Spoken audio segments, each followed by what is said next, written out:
Assalamualaikum warahmatullahi wabarakatuh. Saya akan memaparkan jawaban dari pertanyaan yang telah diberikan dosen pengampu saya, Pak Ardawi Sumarno, untuk memenuhi tugas yang telah diberikan oleh beliau. Baik, kita langsung saja ke pertanyaan yang pertama. Pertanyaan yang pertama itu adalah jelaskan pengertian dan macam-macam gaya. Gaya adalah suatu yang dapat mendorong atau menarik dengan cara kontak langsung atau gaya gravitasi untuk merubah suatu objek. Untuk macam-macam gaya itu ada gaya berat, gaya tahanan, gaya gesek, dan gaya kontraksi. Untuk gaya berat merupakan gaya luar. Dan untuk gaya tahanan merupakan gerak yang diperlambat oleh adanya tahanan. Untuk gaya gesek, apabila ada atau terjadi saling kontak pada permukaan yang sama. Untuk gaya kontraksi itu gaya dari dalam tubuh yang merupakan salah satu gaya paling penting dalam olahraga.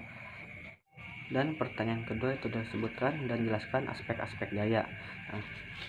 Semakin besarnya gaya yang didapat atau dihasilkan oleh badan berbeda pada tempat yang berbeda, makin jauh objek dari pusat bumi, makin kecil tarikan gaya gravitasi dan makin kurang gayanya.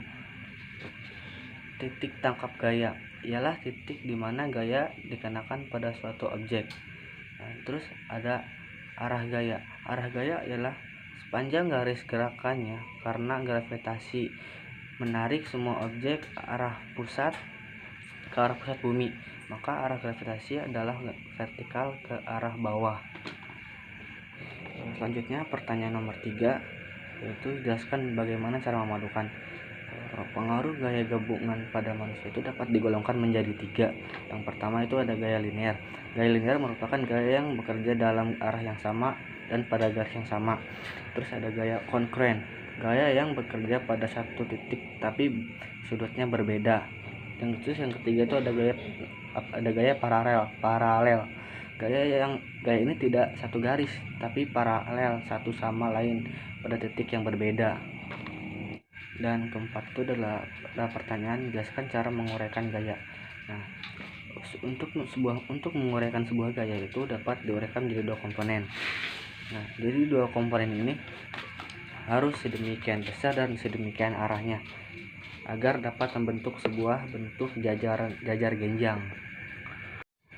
Terus ada pertanyaan kelima, yaitu sebutkan permainan gaya sentrifugal dalam cabang olahraga. Biasanya gaya sentrifugal ini dapat kita lihat pada cabang olahraga balap sepeda.